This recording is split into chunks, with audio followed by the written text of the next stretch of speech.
It was supposed to be a simple diplomatic event until Ibrahim Traoré did something no one expected. Hollywood legend Nicole Kidman was left visibly emotional after receiving a surprise gift from the Birkin Bay leader, a gift filled with meaning, humility, and heart. As Trey handed it over, his genuine words about respect and unity silenced the room. Kidman tried to hold back tears but couldn't. The emotional exchange quickly went viral, reminding the world that true greatness lies not in fame or power, but in compassion and authenticity. The grand hall of the Paris International Peace Forum buzzed with chatter and flashes of cameras. Reporters whispered, diplomats adjusted their ties, and stars from across the world filled the room. Everyone expected another round of polite speeches, handshakes, and rehearsed smiles. But no one knew that this day would end in tears. Tears the world would never forget. Nicole Kidman, dressed in elegant simplicity, sat beside dignitaries from across Africa and Europe. She smiled, applauded politely, and took notes. It was supposed to be another diplomatic event. Then came a quiet moment. A young Burkinabe soldier turned leader walked to the stage, President Ibrahim Traoré. The room seemed to still itself, the sound of applause fading into complete silence. His presence wasn't loud, but it was commanding, the kind that comes from truth, not titles. Nicole leaned forward, curious. Something about his eyes, humble yet firm, pulled her in. She didn't know that within the next hour, those same eyes would speak to her heart in a way no Hollywood script ever could. And as Traoré began to speak, the cameras kept rolling, capturing a moment history didn't see coming. Traoré's voice was calm yet heavy with emotion. Peace, he began, is not built in conference rooms or signed with golden pens. It starts when one human decides to see another. Not as powerful or powerless, but as a brother, a sister. His French-accented English was gentle but full of truth. Every word seemed to land in the hearts of the audience. Nicole felt something stir inside her.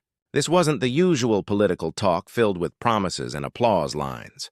There was pain in his voice and hope, a rare kind of honesty. He spoke of his country, of mothers who farm under the sun, of children who walk miles to learn, of soldiers who defend their home with love, not hatred. Then he looked up and said, "We don't need the world to pity us. We just ask the world to see us." The hall fell silent again. Nicole's eyes glistened. She had attended countless events, but this felt different. Somewhere deep inside, she knew she was witnessing something pure, something real. When the applause finally came, it wasn't loud. It was slow, respectful, like a heartbeat. Traoré stepped down from the stage, holding a small wooden box, simple, carved by hand. No one knew what it contained. The cameras followed him as he walked directly toward Nicole Kidman. Gasps filled the room. Nicole looked surprised but stood to greet him. He bowed slightly before her, then spoke softly. "Madame Kidman," he said, "you once spoke of using your voice to bring light to those forgotten. This comes from one of those places." He opened the box. Inside was a small woven bracelet made by a Birkin Bay child, bright threads of red, green, and gold. Attached was a note handwritten for the woman who tells the world our stories. Nicole covered her mouth, tears filling her eyes. Her voice cracked as she whispered, "This is beautiful." Traoré smiled gently. "It's not from me," he said. "It's from them, the children of Burkina Faso. They wanted to thank you for your compassion." The camera zoomed in. The moment felt timeless, raw, human, and deeply moving. The hall was silent. So silent that even the sound of camera shutters seemed to hesitate. Nicole Kidman held the tiny bracelet in trembling hands, her eyes glistening as she looked up at Ibrahim Traoré. For a brief moment, it felt like the whole world stopped watching through screens and started feeling through hearts. Traoré didn't step back or make a grand gesture. He simply said, "This bracelet was made by a child who believes kindness can travel farther than war ever could." Nicole tried to speak but couldn't. She pressed her hand to her chest. Around them, diplomats, journalists, and bodyguards stood frozen, unsure whether to clap, cry, or pray. A tear slipped down Nicole's cheek. Cameras caught it. The rare tear of a woman known for her composure. And still, Traoré didn't move. He wasn't trying to impress anyone. He was simply human. When he finally turned to walk back toward his seat, something unspoken filled the room. A quiet understanding that the most powerful things in life can't be rehearsed. That moment, That silence would soon echo across every news screen on Earth. When the applause finally broke out, it wasn't thunderous. It was slow, trembling, filled with emotion as though each clap carried gratitude. Nicole wiped her eyes gently, her voice soft as she said to a nearby diplomat, "He's not just a leader, he's a soul." Reporters rushed to record her reaction, but Nicole didn't care about cameras. She walked toward Traoré after the event, her heart racing in a way she hadn't felt in years. "President Traoré," she said quietly. That gift, it spoke louder than 1,000 speeches. He smiled warmly. "Sometimes, Madam Kidman, the smallest things carry the biggest truth." Nicole looked down at the bracelet again. "Who made this?" she asked. Trey replied. "A girl named Ata from a small village near Wahiguya. She lost her father in conflict but still says, 'I want to make the world beautiful.'" Nicole's eyes filled again. "May I meet her someday?" Traoré nodded gently. That would make her dream come true. The flash of cameras returned, but this time no one cared about fame. Something real had just begun. Within hours, clips of the exchange flooded social media.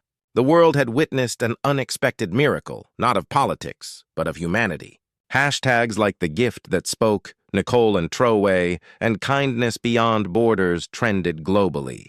People from every country commented the same thing. This brought me to tears. In Burkina Faso, villagers gathered around old TVs watching their presidents act with pride. In Los Angeles, fans of Nicole Kidman wrote long posts about humility and heart. Even world leaders reacted, some in awe, others in reflection. But Traoré, far away from the noise, sat quietly in his hotel room. He wasn't celebrating. He was thinking about Isata, the little girl whose hands had made that bracelet. Nicole, meanwhile, posted a photo of the bracelet with the caption, "Some gifts speak without words." That single sentence gathered millions of hearts in minutes, but neither of them knew. This was only the beginning. Something deeper, something transformational was still unfolding before the world's eyes. That night, Paris was quiet. The rain drizzled against the hotel windows as Nicole Kidman sat alone in her suite, the tiny bracelet still resting on her palm. She couldn't stop thinking about the story behind it, about the little girl from Burkina Faso named Isata, and about the man who had carried her message across continents. Nicole had received countless awards and gifts in her life, but nothing had ever felt like this. It wasn't gold or diamonds. It wasn't luxury. It was love. Raw human love woven by a child's hands. She whispered to herself, "How can something so small make me feel so much?" Her assistant knocked softly. "Nicole, are you okay?" Nicole smiled faintly. "Yes, but I don't think I'll ever be the same after today." Meanwhile, miles away, Ibrahim Traoré sat by his desk, writing in his notebook. "A single act of kindness," he wrote, "can open more borders than any treaty." Neither of them knew that their simple exchange had already begun changing hearts around the world. And by morning, that bracelet would become a symbol far bigger than either of them imagined. The next morning, the internet exploded. Every major media outlet replayed the clip of Nicole's tearful reaction. "A president's gift of humanity." One headline read. Another said, "The moment the world fell silent." Children in Burkina Faso were smiling, pointing at the TV and shouting, "That's our president." While people in Paris, New York, and Tokyo shared the story with captions like, "This gave me goosebumps." Nicole woke to hundreds of messages from journalists, fellow actors, and even strangers thanking her for showing emotion in a world that often hides it. But the most powerful message came from a woman in Burkina Faso. It simply read, "That bracelet came from my daughter Isata. She cried when she saw you wear it." She said, "Mama, my dream reached the world." Nicole sat frozen. Tears rolled down again. "Her dream reached the world," she whispered. In that instant, she decided she had to meet that little girl. And so began a chain of events that would lead to one of the most emotional reunions ever caught on camera. Nicole quickly called her team. "Find a way," she said, her voice trembling but determined. "I want to meet Isata and thank her myself." Her agent tried to reason with her.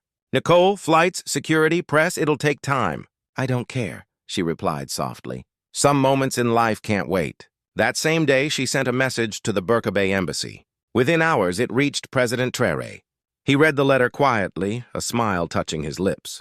"She wants to come," he said to his aide. "She truly wants to meet Isata." He nodded thoughtfully. "Let's make it happen." Nicole's heart pounded when she received the reply. "The president of the transition welcomes your request. A meeting can be arranged tomorrow morning. Isata and her mother will be present." Nicole covered her mouth, overwhelmed. "Tomorrow, not next week. Not next month, tomorrow." Golden landscapes. Nicole looked out the window and whispered, "I'm coming, Isata." At the same time, President Ibrahim Traoré was on the ground making quiet arrangements. He insisted there be no red carpet, no military salute, just a simple welcome from the people. "Let her see our truth," he told his team. When Nicole's plane landed, the air was warm, filled with the scent of dust and mango trees. She stepped out, greeted not by reporters but by children waving tiny handmade flags. Among them stood a little girl, barefoot, holding a single flower. Isata. Their eyes met across the crowd, and Nicole's heart nearly stopped. In that one silent second, the world around them disappeared. It was no longer a celebrity meeting a child. It was two souls meeting destiny. Nicole knelt slowly, her eyes already wet. Isata hesitated for a moment, then ran into her arms. The hug, that simple, innocent hug, sent shockwaves across the crowd. Cameras clicked, people cheered softly, and even President Traoré turned away to hide the emotion building in his eyes. I sort of whispered something into Nicole's ear. "I just wanted you to feel happy like my mama when I sing for her." Nicole broke down completely. She held the child tighter, tears streaming down her face. "You've already made me happier than you can imagine," she whispered back. The moment was pure, untouched by politics or performance. President Traoré stepped forward, smiling gently. "Madame Kidman," he said softly, "this is the girl who gave her dream to the world." Nicole looked up at him through tears. "Mr. President," she said, her voice trembling, "you didn't just give me a gift. You gave the world a lesson in humanity." And right there, in a quiet Birkin Bay courtyard, compassion became more powerful than any speech. That single hug, replayed millions of times, became known as the hug that broke the internet. After the meeting, Nicole and Isata sat beneath a tree surrounded by laughter and simple songs from local children. Nicole listened, her heart full. President Traoré joined them with 2 cups of BSAP juice, smiling. "It's our traditional drink," he said. "Sweet but honest, like life itself." Nicole laughed softly. "I think I'll remember this taste forever." Then she turned serious. "Mr. President, I want to do something real. Let's build a small school here in Isata's village for her, for the others, for hope." Traoré nodded slowly. "If we do it together. Not for fame, but for the children." Nicole reached out her hand. "Then it's a promise." The handshake between the Hollywood legend and the African leader wasn't about politics. It was about shared humanity. As the sun set, the golden light wrapped around them. Children sang. Isata smiled. And somewhere deep in Nicole's soul, she knew this day would be the most beautiful scene she'd ever be part of. By the next morning, the world could talk of nothing else. News anchors spoke with trembling voices. Commentators who rarely agreed on anything called it the most human moment of the decade. Clips of Nicole Kidman hugging Isata filled every social feed. But it wasn't just the images. It was the feeling behind them. In one corner of the world, a teenager in Brazil tweeted, "I cried. This is what real leadership looks like." In another, a teacher in India wrote, "One small act of kindness just gave hope to millions of children." Burkina Faso, a small country often forgotten by global headlines, was now the beating heart of the world's compassion. President Traoré didn't boast. He didn't give interviews. When asked for a comment, he simply said, "It was never about power. It was about people." Nicole, sitting beside him in a modest press meeting, smiled softly. "And that," she said, "is why this moment will live forever." The world wasn't just watching anymore. It was feeling. Later that afternoon, under the same mango tree where they had first spoken, Nicole held Isata's hand. "I have something for you," she said gently. From her bag, she pulled out a small silver necklace, simple yet elegant, with a tiny heart-shaped pendant. She knelt beside the girl. "This belonged to my daughter when she was your age.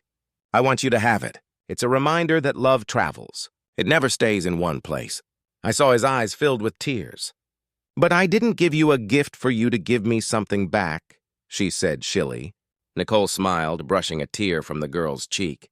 "I'm not giving it back. I'm passing it forward."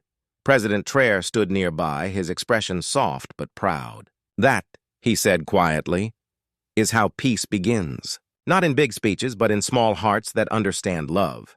I hugged Nicole again, whispering, "I'll wear it forever."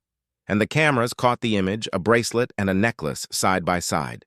Two simple items that now carried the weight of the world's hope. As the sun dipped low over the Burkina Faso horizon, the time came for Nicole to leave. The air was warm, the sky painted in gold and crimson. Isata refused to cry, but her small hands wouldn't let go of Nicole's. "Will you come back?" she asked softly. Nicole nodded, holding back her own tears. "Yes, sweetheart. This isn't goodbye. It's just see you soon." President Traoré stepped forward.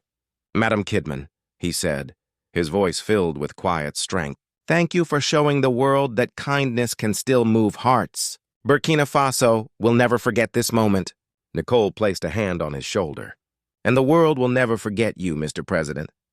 You reminded us what true leadership looks like." As her plane took off, Isata waved the little flag she had made herself. The crowd cheered softly, not out of excitement, but gratitude. In that instant, everyone knew something powerful had been planted in their hearts. A movement of kindness had been born, one that would live far beyond that single day. As Nicole's plane flew back toward Paris, her mind replayed every moment. The bracelet, Isatada's smile, and President Ibrahim Traoré's words about compassion. She couldn't hold back her tears anymore. When she landed, reporters surrounded her, but she said only one thing. If every leader carried the heart of Ibrahim Traoré, the world would already know peace. That single quote went viral within minutes. It was translated into dozens of languages, painted on murals, printed on shirts, and shared in classrooms. In Burkina Faso, President Traoré refused interviews. He simply told his aides, "Let the story speak for itself. Let kindness be the headline." Across continents, people began small acts of love, helping neighbors, sending gifts, writing letters to children in need. They called it the bracelet movement. In less than a day, one small handmade bracelet had started something the world's biggest organizations could not. A wave of unity. And in a quiet village, Isatada looked up at her mother and said, "Mama, the world heard my song." Her mother smiled softly. "Yes, my child, because a good heart always echoes the loudest." A few hours later, a sealed envelope arrived at the Birkin Bay presidential office. The handwriting was elegant, and the letter bore Nicole Kidman's name. Inside it read, "Mr. President, I thought I was coming to Africa to give, but I realized I was the one who received. You didn't just hand me a bracelet. You handed me a truth. That leadership without love is empty. Thank you for reminding the world that humanity still exists." President Traoré read the letter slowly, his eyes soft with gratitude. He placed it gently on his desk beside Isata's photo and whispered, "May the world never forget that peace is built with hands, not weapons." He later visited the children who had made the bracelets, telling them, "You see what love can do? You spoke to the world without saying a word." The children cheered, and Isata ran to him, giving him a small wooden carving of a dove. "Keep this, Papa President," she said, "so you never forget what you taught us." Traoré smiled, tears glimmering in his eyes. How could I ever forget? The story of Ibrahim Traoré, Nicole Kidman, and little Isata became a symbol of hope across the globe. In schools, teachers played the video to show what kindness looks like. In homes, parents told their children, "This is how you change the world with compassion." And on social media, millions shared one simple phrase, "Be like Traoré, lead with heart." A few hours later, Nicole appeared live on a global telecast wearing the same bracelet. Her voice was calm but emotional. "This isn't about me," she said. "It's about a man who showed the world that real power is found in humility. Thank you, President Traoré, for reminding us that kindness still matters." In that moment, something beautiful happened. Across the world, people paused, not to argue, not to scroll, but to feel. And somewhere in Burkina Faso, as the sun set over red earth and golden skies, President Traoré smiled quietly, whispering, "Let hearts lead always." If this story touched your heart, take a deep breath and let it out slowly. Now imagine a world where more leaders acted like Ibrahim Traoré, where compassion spoke louder than politics, where small acts of kindness changed lives. If you believe in that kind of world, don't just watch. Comment, let hearts lead. Click like to spread this message of unity. Subscribe to Heroic Stories so you never miss another moment that restores faith in humanity. Let's make kindness go viral.